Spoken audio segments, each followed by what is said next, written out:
Absceso perianal. Acá todo el mundo falla. Todos, prácticamente, nadie quiere hablar de absceso porque ven que es un tema bien complicado. Dicen, pucha, es que es difícil, nadie lo maneja. Claro, pero aquí en la academia tratamos de darte todo el camino fácil, como se dice, que tú lo lleves a otro nivel, ¿no? Con la mayor cantidad de información. ¿Cómo se forma un absceso? Un absceso es una acumulación de pus. Pus. Y como es una acumulación de pus, acá vamos a ver que la bacteria que hace todo eso es la E. coli. Hace una acumulación de pus, de piocitos, de neutrófilos muertos ahí que están aglomerados, y va a ocurrir esto. Entonces, el absceso es la acumulación de pus.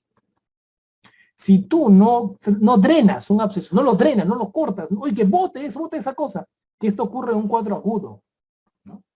Si tú no lo haces, esto va a convertirse en un cuadro crónico. Solito va a drenar, ¿eh? ¿Qué hace para drenar? Crea su fístula.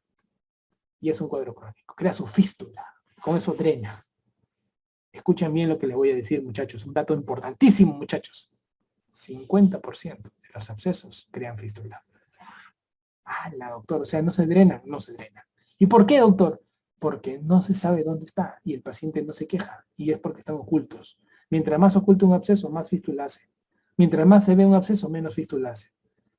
Qué buen dato. Y por eso que se divide en agudo y crónico. Claro, pues. Ahora pregunta, ¿el absceso duele o no duele? Claro, pero doctor, duele, pues, porque es agudo. ¿Y la fístula duele o no? No duele, pues, ya lo drenó, ya, ¿qué va a doler? Porque lo que duele es lo que está tenso, con la pus contenida, esa vaina duele. Exacto. ¿Cómo se forma esto? ¿Se acuerdan ustedes las criptas anales que hablamos en la parte inicial? Bueno, hay una inflamación, una infección de la región criptoglandular. De la región criptoglandular. Hay una inflamación, se inflama, se infecta todo. Eso ocurre, es la hipótesis que más se valora en todos los estudios, en el 90% de los casos. Una glándula anal infectada, ¿no? Una glándula anal infectada.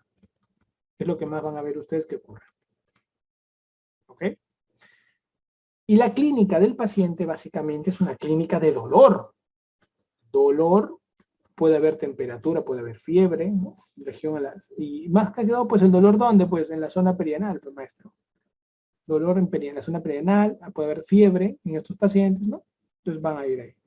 Estos pacientes muchas veces van a tener que estudiárseles y van a pedir un agente para mejorar el diagnóstico, que es lo que terminan pidiendo imágenes más complejas. Pueden pedir tomografías, pueden pedir resonancia magnética, con fin de poder buscar cuál es ese foco, ¿no? O sea, muchos de ellos casos terminan así, ¿no? Tomografías, resonancias magnéticas. Ahora, quiero que observen lo siguiente, por favor. Vamos a analizar los tipos de abscesos que presentan, pero para esto quiero que hagan el dibujito que les enseñé. Esfínter interno, esfínter externo y elevador del ano. ¿Se acuerdan? Les dije que aprendan un dibujo para que esto les va a servir muchísimo para poder responder las preguntas. Miren, este mismo dibujo que ven acá como absceso, ¿ok? Acá lo he puesto, lo he dibujado separado para que ustedes puedan reconocer las estructuras. Esfínter interno, esfínter externo y lo que continúa del esfínter externo, elevador del ano. ¿Ya? Ahora, ustedes van a completar lo siguiente. Y esto lo voy a hacer, acá en la parte derecha lo hice pensando en abscesos y la parte izquierda lo hice pensando en fístulas, para que ustedes puedan completar las flechas y así puedan practicar ustedes, ¿ya? Entonces miren acá, en los abscesos, acá va, estos dibujos que estoy poniendo te va a permitir ubicar rapidito los abscesos. El absceso, doctor, que se ve acá en la parte cerca de la piel, es el absceso más frecuente, que es el absceso perianal. Entonces tú vas a verte acá y vas a decir, mira, absceso perianal. 60% de los casos de abscesos son perianales. Mira. Y ojo, lo cortas la piel y ya se drenó la pus. Así que ya está bien. Sí, facilito, doctor. Perfecto. Luego, ¿qué vas a valorar? Mira acá, el siguiente absceso, el absceso isquiorrectal. ¿Dónde lo veo? Acá. Atrás del elevador del ano y el esfínter externo. Acá está el absceso isquiorrectal. El isquiorrectal también podría llamar la atención, ¿sí? O sea que los dos abscesos que más llaman la atención sí están cerca a zonas que pueden llamar la atención, así que normal, no hay problema. Pero ¿qué pasa con el absceso que está acá entre los dos esfínteres, que es el absceso interesfinteriano, y el absceso que está arriba, ¿no? El supraelevador? Observen acá cómo está dibujado. Miren, están ocultos, ¿ok? Y acá también está oculto. Por esto que, como estos están ocultos, van a hacer muchas fístulas, porque están ocultos. Entonces van a ver que los abscesos están ocultando. ¿Sí? Cuando un absceso no se drena, no avisa, crea su propia fístula. Por eso la fístula más frecuente es la fístula interesfinteriana. porque justamente el absceso interfinteriano no avisa mucho. ¿Ya? Es una pregunta buenaza, ¿y por qué las fístulas son así? Entonces, van a preguntarnos 4 tipos de abscesos. Abscesos perianales, que son los más frecuentes, los isquiorrectales, los interfinterianos y los supraelevadores. ¿Ya? ¿Qué pasa cuando un absceso no se drenó? Porque ¿cuál era el tratamiento del absceso, muchachos? Drenaje. ¿Qué hacemos con el absceso más frecuente, que es el perianal? Mira acá. Lo cortamos en cruz. Prácticamente hacemos un corte en cruz. ¿Con qué fin? Con el fin de que pueda drenarse. Sacamos un pedazo de la cavidad para que se haga un huequito y pueda botar todo lo que se pueda ahí. Entonces, hasta ese momento, tú dices, prácticamente ya así se trata el absceso, ¿no? Esto más su antibiótico, ¿no? Drenaje del absceso más su antibiótico. Con esto estás más que tratado. Pero ¿qué pasa si no lo has drenado bien? Crea su fístula. Y ahí nace el mundo de las fístulas. Pucha, doctor. Y cuando hablamos de fístulas, hablamos de una regla, la regla de Gottsal, ¿no? La regla de Gottsal, que está creada para fístulas perianales y solamente se respeta en el 40% de los casos. La regla de Gottsal, solamente esa regla se respeta para el 40% de las fístulas. ¿Cuál es la fístula más frecuente? La interesfinteriana, ¿no? Pregunta de examen clásica. Entonces acá tenemos fístulas que pueden aparecer de diferentes tipos. Tenemos la fístula interesfinteriana, que es la que más pregunta. Interesfinteriana, ¿ya? La supraesfinteriana, una fístula tranquila superficial. Transesfinteriana, ¿no? Extraesfinteriana. Entonces tenemos diferentes tipos de fístula. Gottsal no se hizo problemas porque en ese tiempo no había resonancia ni tomografías que tenían con exactitud las fístulas. ¿Qué dijo este pata? Dijo, ponlo al paciente en posición genupectoral o para los más achorados, pollito tomando agua. Échalo y vas a trazar la línea como siempre lo estudiamos y vas a decir que esa línea que estás trazando acá, lo vamos a poner acá, lo voy a poner en zoom para que lo puedan ver mejor. Esta línea transversa, vamos a llamarle línea anal. Y vamos a decir lo siguiente. Todo lo que ocurra con fístulas que nazcan en este territorio, le llamaremos este territorio territorio anterior, y este territorio es el territorio posterior. Entonces, un poco para que te acuerdes, mira el perro en Gottsal. El pico del perro es anterior, recto, y la cola del perro es posterior, curvo. Entonces Gottsal dijo que las fístulas que tienen trayectos curvos generalmente están en la zona posterior y las fístulas que tienen trayectos rectos que están en la zona anterior. Algo que solo se aplica en el 40% de los casos al día de hoy, pero en ese tiempo era como una regla, ¿no? A todo este problema. Y esto de acá nos permitía conocer los trayectos curvos y trayectos rectos. Pero vamos un poquito más allá y de repente aplicar un poco mejor la regla de Gottsal. La regla de Gottsal podríamos sacarle un mejor provecho. ¿Cómo le podemos sacar un mejor provecho? De la siguiente manera. Las fístulas son dos tipos, fístulas simples y fístulas complejas. Las fístulas simples se deben caracterizar por algunas características que se han básicamente nombrado como que digamos de buen pronóstico en las cirugías. Por ejemplo, son fístulas superficiales porque están debajo de la línea dentada, ¿no? Como las interesfinterianas o las intraesfinterianas. Son fístulas que tienen una sola salida, sin complicaciones perianales. ¡Ah, qué chévere! En cambio, las complejas son profundas, son fístulas más profundas, que son arriba de la línea dentada, ¿no? Te ponen un poquito diferentes bloques, también hay parte de interfinterianas que podrían estar, o sea, te hacen una mezcla de todo, ¿no? Pueden tener más de una salida, complicaciones de más tipos, absceso perianal, todo, entonces como que se complica un poco la diferencia entre una y otra, ¿no? Para una pregunta de examen, con respecto a la técnica quirúrgica, es importante recordar lo siguiente, ¿no? Como parte de la...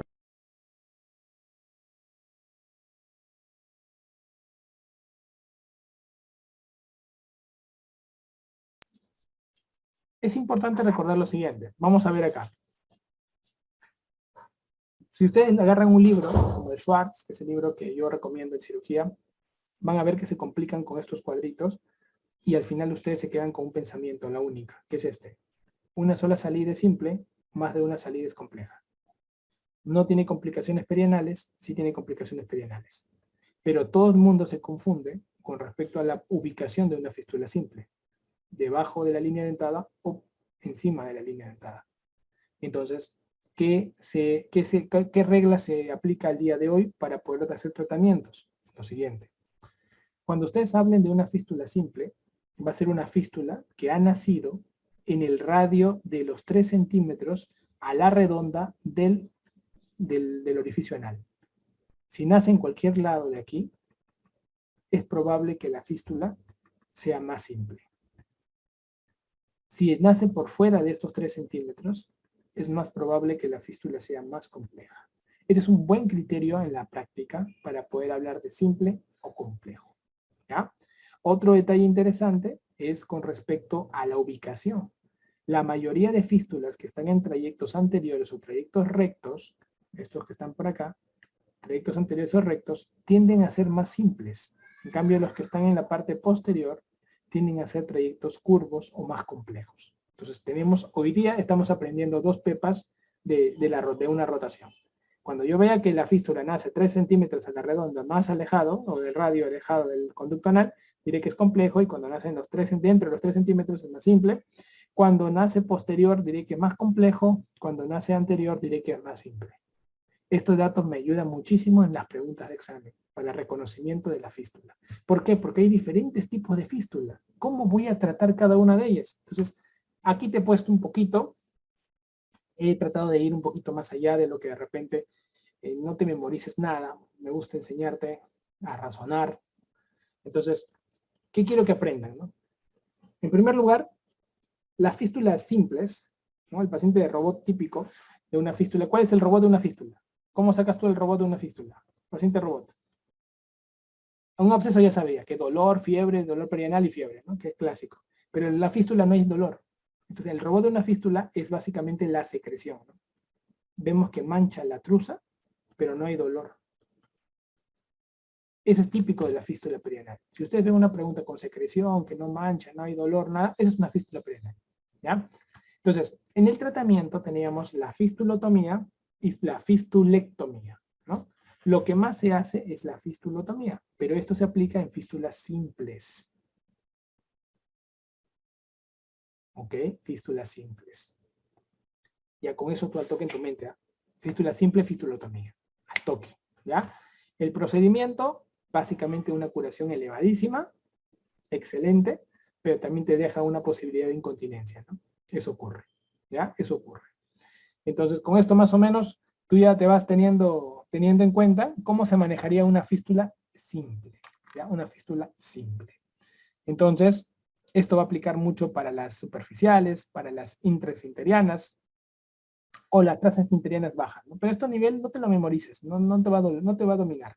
Solamente yo te voy a enseñar qué es lo que tienes que recordar imaginando las diferentes técnicas. Primero te voy a narrar un poco cómo se cierran las fístulas, los diferentes bloques que hay para que los veas, y luego te voy a decir qué usamos en la práctica y si viene una pregunta, cómo marcarías. Eso me encantaría para que así tú vas a poder pasearte con esto. La fistulotomía es esto. Esto se llama fistulotomía. Fistulotomía. Que básicamente es el reconocimiento del camino de la fístula, se corta el camino y se deja abierto. Punto. Eso es fistulotomía. Ese es el procedimiento más usado en la fístula simple. Donde la gente se hace un mundo, un bolondrón en la cabeza, es las complejas, porque hay varias técnicas, ¿ya? Y ahí te vamos a ir reconociendo y vas a ir mirando. Acá tenemos la técnica del cetón. La técnica del cetón, básicamente, si se dan cuenta, se busca el caminito, ¿no? De la fístula, se busca el caminito de la fístula con una guía de goma, ¿no? Una guía de goma que se va a ir colocando y luego se deja la zona del amarrado, como se dice, del cetón propiamente establecido, y eso va a dar como una erosión, ¿no? Al meter la liga va a ser una erosión y poco a poco se va a cerrar eso. Que es la técnica más usada en el Perú para las fístulas complejas. Entonces, para el caso de las complejas, cetón es la que más se usa. En el Perú, pero no en el mundo, ¿ah? En el mundo ya no se usa más cetón. O sea, no se usa como la más frecuente, ¿no? Pero en Perú vas a ver que en las escuelas, en varios lugares que vayas, aplican cetón como compleja, o también sedal o cetón, por si acaso, ¿ah? Sedal o cetón, ¿ya? Por eso que están como los 2 procedimientos más usados en nuestro país dentro de las fístulas, ¿ya? Acá, por ejemplo, abajo tenemos una técnica que le ha ganado al cetón. Esta técnica le ha ganado al cetón, se llama técnica de lift, o también llamado ligadura intra ligadura interesfinteriana, ¿no? Transesfinteriana, ligadura transesfinteriana o técnica de Lift, ¿ya? Técnica de Lift. La técnica de Lift, ¿por qué gana al cetón? Hoy, ¿por qué Lift le está ganando al cetón? Por esto, señores. Tiene 0% de incontinencia. En cambio, el cetón todavía tiene un porcentaje menor de 20%, pero tiene. Ah, doctor, o sea, la técnica de Lift es lo que hoy día la gente está haciendo. Hoy día la gente está aplicando técnica de Lift. Está usando más técnica de Lift. Y con esto prácticamente es ligar la zona de fístula y se acabó todo. Hay otras técnicas también que existen, ¿ok? Que no se aplican mucho en nuestro país. Una de ellas, pero lo vas a leer, la técnica de la colocación de la fibrina en la zona de la fístula y también técnicas donde se habla del colgajo avanzado. Colgajo avanzado. Son otras dos técnicas que se utilizan dentro de este técnica o este bloque, ¿no? Por eso acá dice colgajo, que sería esta técnica de acá, de colgajo avanzado, la técnica de la fibrina, que es la técnica de colocar, como se dice, el pegamento prácticamente, el plug, que es algo parecido, como tapar con un huequito esa zona, y la técnica de Lift, que es lo que usamos más. Entonces, doctor, para el examen, ¿qué me van a pedir? Tres técnicas. La fistulotomía, que es el gold estándar para la fístula simple, la técnica de sedal-cetón es lo que más usan en el Perú para fístulas complejas, la técnica de Lift se usa en el Perú, en la parte privada se hace mucho esto, es mejor que la técnica de sedal por tener menor incompetencia y sería una muy buena técnica. Y abajo te dejo una estrategia de clasificación de todas las técnicas que existen para abordaje de acuerdo al tipo de fístula. ¿Cuál es la fístula más frecuente que tenemos nosotros? La interesfinteriana, ¿no? La fístula interesfinteriana. Entonces vas a ver que la mayoría de las interesfinterianas, que son consideradas prácticamente fístulas simples, van a terminar muchos de ellos con fistulotomías y en algunos casos van a terminar en técnicas complejas. Porque ya sabes tú que el saber una simple, una compleja va a depender de condiciones anatómicas, de cómo se presenta en la cara anterior, posterior. Es una fístula que está naciendo a 3 centímetros de radio más allá o dentro de los 3 centímetros de radio. Entonces, eso te va a ayudar mucho a tomar una decisión y solamente este cuadro es netamente informativo para que veas que todos los tipos de fístulas tienen diferentes tipos de técnica. Como se habrán dado cuenta, y si son súper observadores, la técnica del cetón prácticamente la utilizas en las cosas más feas. Mira, o sea, es una buena técnica. Es una buena técnica, ¿no? Solamente en las extras infinterianas como que no tiene control, ¿no? Y las superficiales no seas malo, pero no las aceptan en una superficial, ¿no? Pero, si te das cuenta, prácticamente todas las demás pueden trabajarse con cetón. Por eso que dominando fistulotomía, dominando cetón y dominando Lift, es más que suficiente para poder pasearse con las preguntas complejas, más complejas que pueden existir dentro del mundo de la fístula perianal. ¿Ok? Entonces, ya con eso tú ya no tienes que perder tiempo. Mientras otros están descubriendo estos temas, están descubriendo las técnicas, tú ya no pierdas tiempo. Tú ya de frente te vas a los temas de rentabilidad más fuertes. Pero ya con esto estás reconociendo todos los patrones de este gran bloque, que es muy importante reconocer. Y con respecto al cáncer escamoso o cáncer de ano, acuérdate que la etiología más frecuente es el carcinoma epidermoide, ¿no? Más que todo, más que la etiología, es el tipo de cáncer más frecuente. Acá vamos a ver que va a haber factores de riesgo también asociados. Básicamente el tabaco es un factor de riesgo muy asociado. El VIH es otro factor de riesgo muy asociado.